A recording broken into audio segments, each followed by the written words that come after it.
your dreams.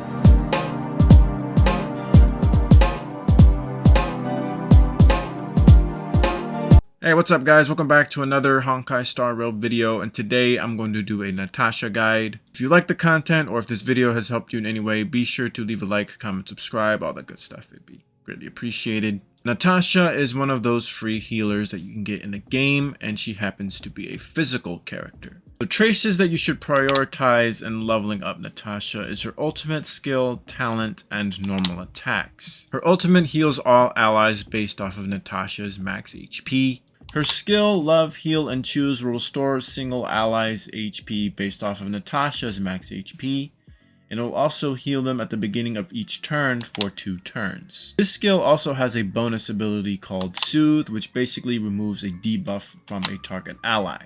Make sure you do unlock this bonus ability because it's the only free way to remove a debuff. So if you're fighting a boss that does a lot of debuffs, then Natasha is going to help with that. Her talent, Innervation, when healing allies with HP percentage at 30% or lower, it will increase Natasha's outgoing healing by a certain amount. This effect will also work on the continuous healing, which is the healing that you get at the beginning of a turn for 2 turns. So this will heal your allies even further if they're at 30% or lower in HP. This will help give your characters more longevity during battle, so if your characters are low on HP, Natasha will come and save the day since she heals more if your characters are low on health. This is probably one of Natasha's strengths, is she heals more when your characters are low on HP, and she also happens to be a free debuffer. However, since Natasha is only good at healing, some could consider her a DPS loss since she can't really deal any damage. Her basic attacks are her only source of damage, but she's not going to be as useful for her normal attacks. Because she is a free 4-star character, she is obviously going to get outclassed by 5-star abundance characters like Bailu, and I do believe there's like another one coming up, the long-haired blonde guy. But either way, if you don't have any other healer, then Natasha is going to come and save your team. She is excellent at what she does, and you could basically put her on any team that needs a healer. I did get Natasha pretty early on, way before that you get her for free. I think you get her like right before the Sarog boss fight. Natasha was one of the first characters I've obtained, and she did help carry my ass. There are 3 good Lightcones that can work for Natasha. The first one is a 3-star one, which is called the Cornucopia. When the wearer uses their skill or ultimate, their outgoing healing will be increased, which is a pretty good Lightcone. Another one, which is a 4-star, and it's called the Post-Op Conversation, which has a picture of Natasha in it.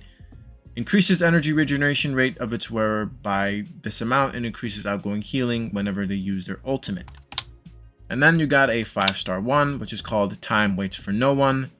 Increases the wearer's max HP by this amount and outgoing healing by this amount. When the wearer heals allies, record the amount of outgoing healing.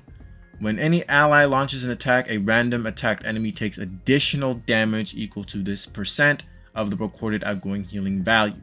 This additional damage is the same type as the wearer's. It's not affected by other buffs. It can only occur 1 time per turn.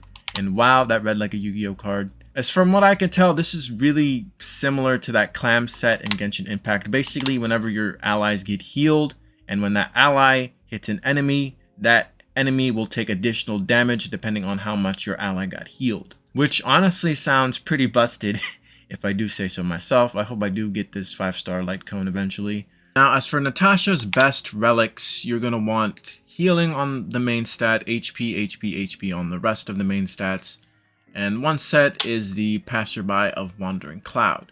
Increases outgoing healing by 10%, and the 4-piece effect is at the beginning of the battle, immediately recover 1 skill point, which is pretty useful. So you'll basically be able to spam her heals as much as you can.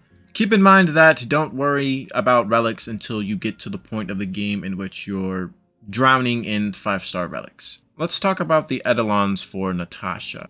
E1 is after being attacked.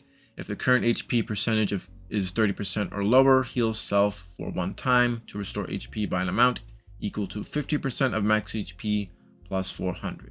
This effect can only be triggered 1 time per battle. So basically what this means is if Natasha is very low on health, she'll restore her own HP, and basically almost revive herself. It can only be affected once. So if Natasha is close to death, you don't gotta worry about her. E2 is when Natasha uses her ultimate, grants continuous healing for 1 turn to allies whose HP is at 30% or lower. And at the beginning of their turn, their HP restored by an amount of 6% of Natasha's max HP plus 160. This is pretty similar to Natasha's skill. When Natasha uses her skill, that ally will have continuous healing for 2 turns. This Eidolon basically gives her ultimate the continuous healing for 1 turn, and it only affects allies that are at 30% HP or lower. At E4, whenever Natasha is getting attacked, she will restore 5 energy, which is pretty useful for unlocking her ultimate a little bit more quickly. And if you're dealing with the boss that has AoE attacks, Natasha will basically have her ultimate pretty often. E6 basically just increases Natasha's personal damage, which isn't really all that useful. So that's going to be the end of this video. If this video has helped you, or if you just like the content, feel free to leave a like, comment, subscribe, all that good stuff. And I'll see you guys later. Bye bye now. Come again soon.